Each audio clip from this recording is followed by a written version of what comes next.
Hail, hail, the Celts are here, and what the hell do we care now, guys? We are still in the midst, we are still up to our knees in report card season. So far on the channel, we've featured record summer signing Arnie Engels, player of the season Adam Idah, and even the Celtic transfer department. But in this episode, we're going back to focusing on the players. Not the record summer signing, not quite the top goal scorer, but certainly one of the main strikers that we've seen all the way throughout this season, through the highs and the lows, for better and for worse.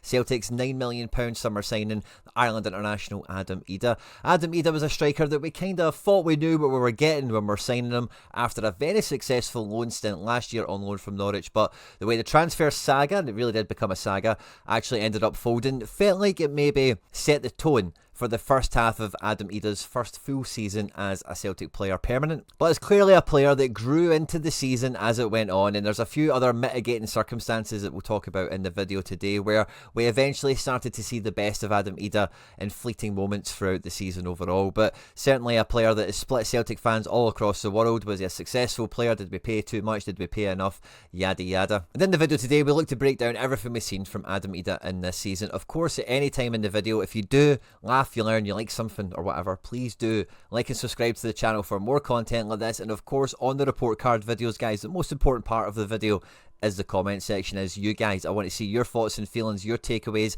anything you want to add into the conversation of the video. Always feel free to put a wee timestamp. You can just see the timestamp of the video, mention it in the comment, and then it just means any of your comments can be directly linked to the video, just for a better conversation, I suppose, on any of the points that we open up in this one, or any of the videos on the channel, of course. But yeah, let's just get stuck straight into this one, because as you guys who have been following the series will know already, when it comes to report card season, the first thing we have to sort of do is set the table for where we were, what we were expecting coming into the year. Now, Adam Idah on loan last year made 19 appearances for Celtic, picking up 9 goals and 2 assists, and he really had this kind of persona, this sort of character amongst the Celtic fan base of being a match winner, of being a striker that was coming on and winning his points and making things happen. And this was for very good reason. If you look all the way back to where we actually brought him in here, his debut off the bench against Aberdeen, he gets an assist in a 1-1 draw.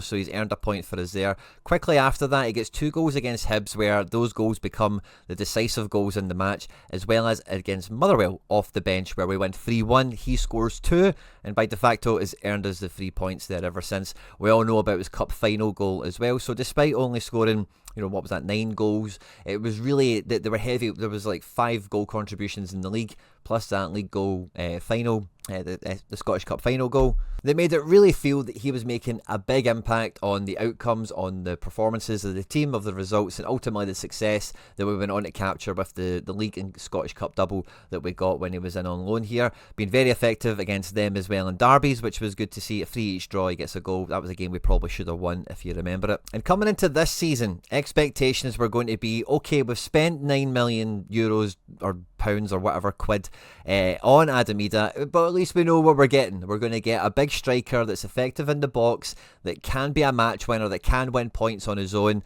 and has some physical attributes that we maybe lack across the front line elsewhere. And that's what we should be getting. But as you can see from where the season his season actually started against Oxford for Norwich, by the way, often forgotten, and for good reason. They did lose to Oxford in the end.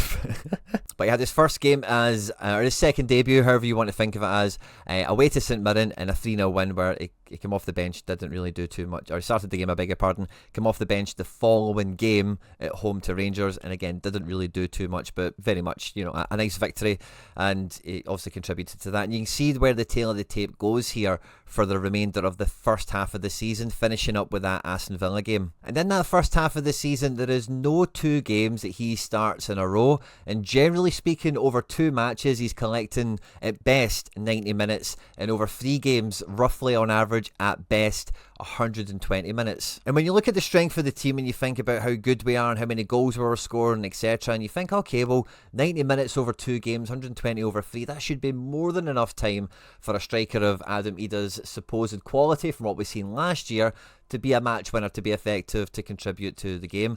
But this isn't even really the squad that he's playing with. Very often he's coming off the bench in that time period, of course, for Kyogo. And that means, through just different circumstances, the way things go, maybe Kuhn has come off for Yang or for Forest. Maybe Adam Idah swaps sides, because Adam Idah didn't play through the middle early season, you know, but generally he's coming on with like the second string. He's coming on with Forest, he's coming on with Yang, he's coming on with 28 minutes to play, with 15 minutes to play, and he just never really got into a bit of a rhythm. And a big part of that for me, like, is the wide players that he's playing with, is that synergy, is that harmony that you do get from like the best 11, and then, you know, as the team gets better and better, you should see that synergy, that harmony kind of spread into the best 13, the best 14, the best 15 players, and really regardless of combinations and matches, you don't really lose anything, is kind of what we're after here.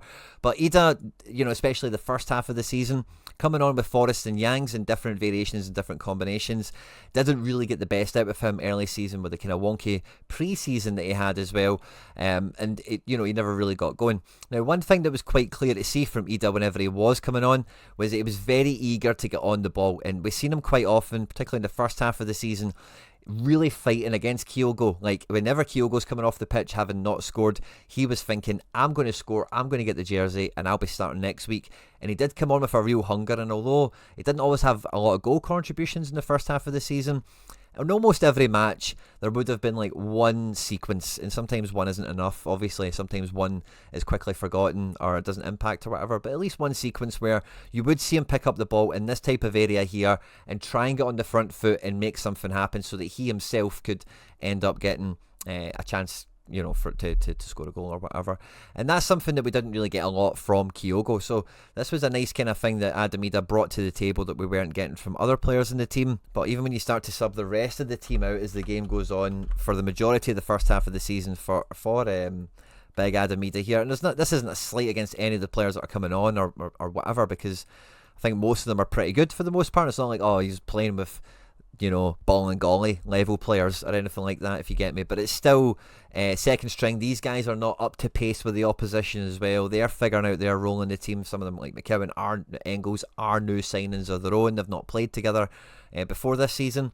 And I think really the first half of the season for Adam Idah was very non-eventful. We do have some goals here across the first period to say. It goes all the way to Aston Villa, this page, which is the end of January.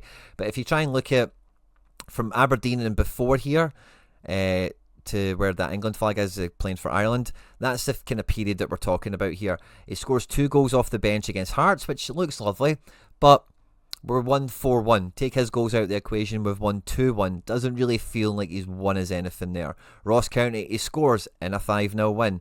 Motherwell, he scores in a 3-0 win. St Johnstone, he scores in a 6-0 win. And Bratislava, he gets his first Champions League goal, but we've won the game 5-1. It doesn't really feel that his goals have got that much weight to them. And when there's not that many of them, and look at how very few and far between the starts and the minutes are for him, it really did feel like he's not really giving the team anything here. He's not actually really adding much. And I think that's where a lot of the discontent, it's probably the best way of putting it, that surrounded Adam Idah really kind of emerged from, and really was, you know, this is probably a lot of the fuel for it. I do think he should have done better against Zagreb. That's a memory I've got where I thought, you know, you're buying a guy for £9 million to come in and enhance the first team and be that guy off the bench to do something in the final 25 minutes, or how many did they get in this game? 18. And yeah, he could have, you know, he didn't do enough. I thought the Zagreb game was a bit of an abject failure, to be honest with you. It was a real opportunity missed for us. And the only other thing I would kind of say about this first 6-month period is, like I mentioned before, he was really fighting with Kyogo, and he really felt like, I've got to win my shirt, I've got to get ahead of him in the pecking order. Whereas when he was on loan last year, yeah, there was still a pecking order, you know, yeah, there was still Kyogo's number 1 or whatever, but he was on loan. He's living his best life. He's here at Celtic and he's still on like Norwich money, and he's like, oh, I might get a transfer, I'll come up here, win some cups, score some goals. Everything kind of falls into place for him. He probably can't believe his luck in some ways, because when you look at Adam Idah's career pre-Celtic, there was a lot of question marks around it. He wasn't so prolific, he wasn't a clear goal scorer, and all that kind of thing. So it's a totally different situation from being the lone player who can come in and just go for it, versus now you're the big money signing, and you know, what are you actually bringing to the table? And the Bratislava thing, like I said a tweet when we signed him, I put something out like, I can't remember, I was very upset at the amount of money we'd spent, only because not because he's not worth that or you shouldn't spend that for him or anything like that. Known quantities are very valuable. We'd had him on loan, we'd seen match winning striker performances, but 9 million in the market can buy you lots of different players, and as my opinion at the time was, and maybe it's still to be changed, but who really cares at this point, because we've signed him, and he's, as you'll see throughout the video, we'll see what we got from him. But is he the best way to spend like 9 million on a forward? For Champions League, arguably not.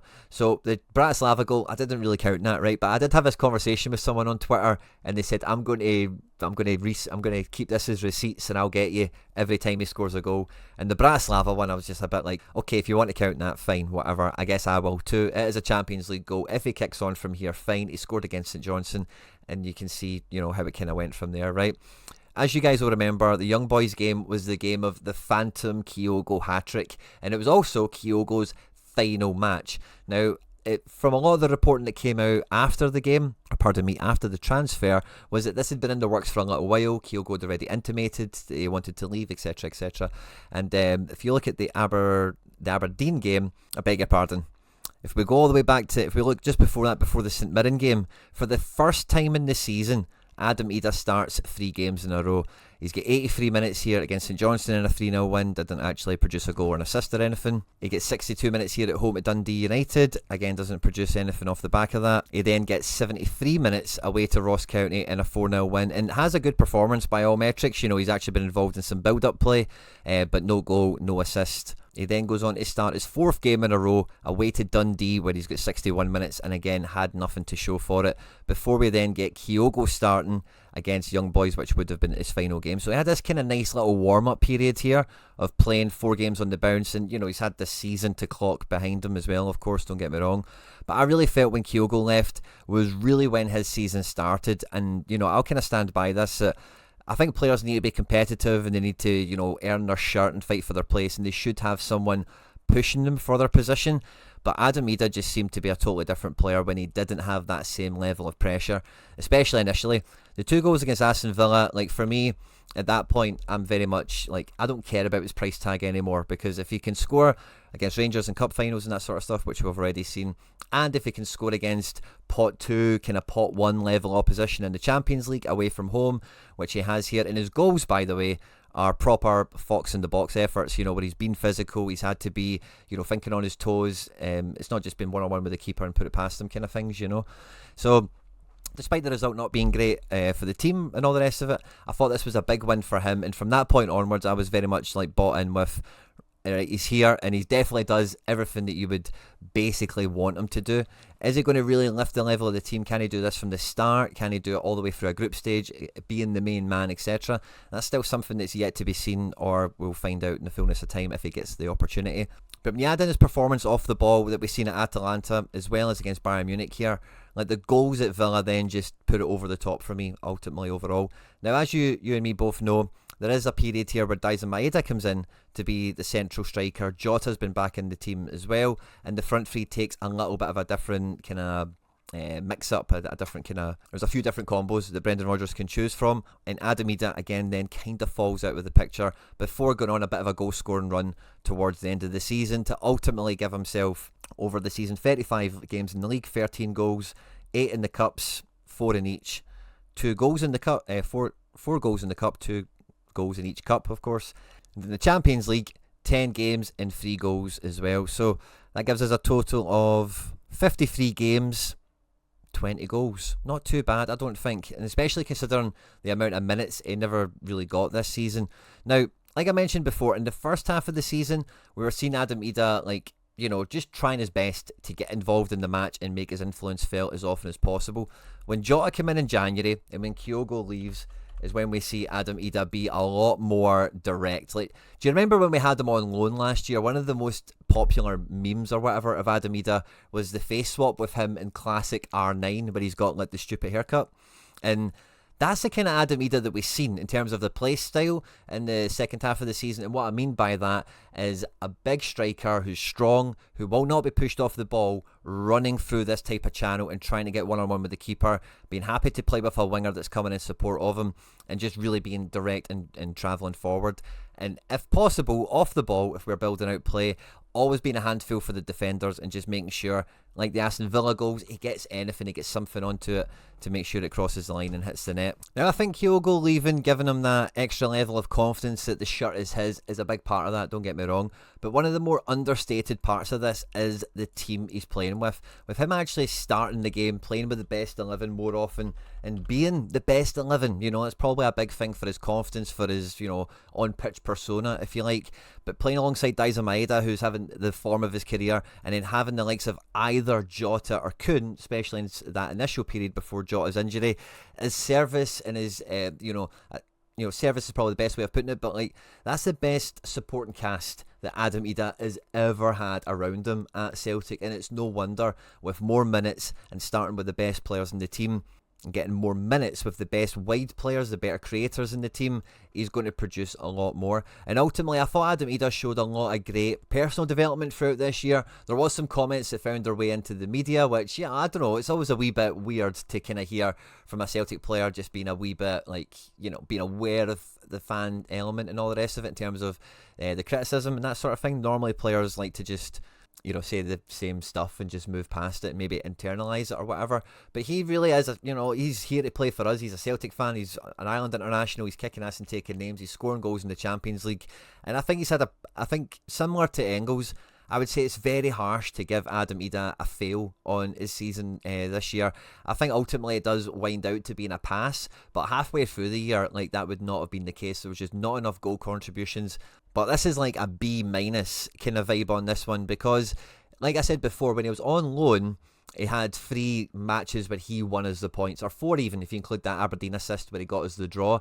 This season, even in the games where he is scoring all his goals and getting on lots of form, goal against Motherwell, we won 3-1. Dundee, we won 6-0. Dundee United, we won 3-0. 2 off the bench against Dundee United, we won 5-0. Goal against Rangers for the draw. Okay, so he's earned us a draw there. 3-1 win against Hibs and 5-1 against Aberdeen. Now, it's very simplistic to say, you know, this kind of metric of the goal weight, you know, it's one, has it been a game-winning goal, has it decided the fixture or whatever, but it's just to highlight that I think this is one of the reasons why people aren't that satisfied with him, is because they've just not felt that his goals have turned the tide, his goals have really resulted in points on the board or medals round their neck or anything like that.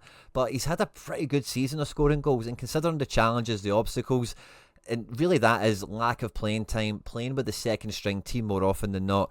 And, you know, really, like, we all knew, all things being equal, Kyogo was probably always going to be number 1 striker, even if Idah could get hat-tricks and stuff like that. He would have really had to have went to the top of his ability to push Kyogo out the team, potentially, because of the way the team had been built, Kyogo's value to it at the time.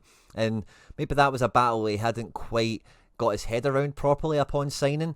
But I definitely think he felt a lot better as soon as that situation changed, and he knew, you know, maybe got a wee bit frustrated seeing Dyson doing so well through the middle.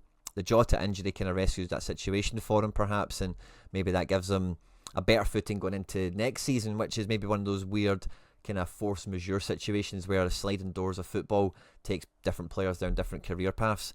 We've been linked to a lot of wingers, not really been linked to that many strikers. So again, the better service we can give Adam Idah, the more minutes we can get him. He's been very effective in the press, not quite to the same level as like Kyogo or Dyson, but he certainly complements playing with players like that. And, you know, Giakoumakis was in the kind of zeitgeist again recently. People forget Giakoumakis could not pass the ball 5 yards to save himself, honestly. Adam Idah is really much better, you know, at build-up play, to be quite honest with you. I think that's something that if he can turn his hand to, if he can really put some like deliberate practice into it and really hone a little bit more of his build-up play in this type of zone here, his output, his effectiveness, his impact will greatly improve from what we've seen in the 24-25 season. So yeah, I'd go with like a B- or something like that. It's a pass, but it's not a good pass. It's like we're letting you away with it kind of pass, you know. And if he can add a couple of assists onto the sort of scoring ratio he had, he's very close to being as good a, you know, complete forward as we could really hope to be. 3 goals in the Champions League this year. Can he get that up to like 5 or 6? Could he be the top Champions League goal scorer for Celtic next year? These are the sort of things that if I'm him, I would be thinking about targeting. If you're the club, you certainly want to push him in the direction of. And I want to see him actually winning us more matches next year. I want to see his goals being the decisive factor in, you know, losses getting saved into draws getting turned into wins, particularly in Europe or the big derby matches or any games against whoever might be challenging us this year for the first couple of months. But all things considered, not that much to improve upon. Maybe a wider variety of goals would have been nice. But, as long as they're goals, I'm not really too bothered, So can the build-up play get a little bit better? Can we add some assists into his game? And can we find the goals to come when they matter the most? They're the kind of three things we're looking at. I'm really excited to catch the comment section on this one. I'm sure it's going to be on fire. On screen now, some other stuff that we've made that YouTube thinks you might enjoy. Don't forget, if you haven't done so already, guys, please do hit the subscribe button for more content like this. It really does mean a lot. It goes a long way to supporting the channel. Hit the like button if you enjoyed the video. Don't forget to comment, obviously. Hail, hail, and Moan the Hoops.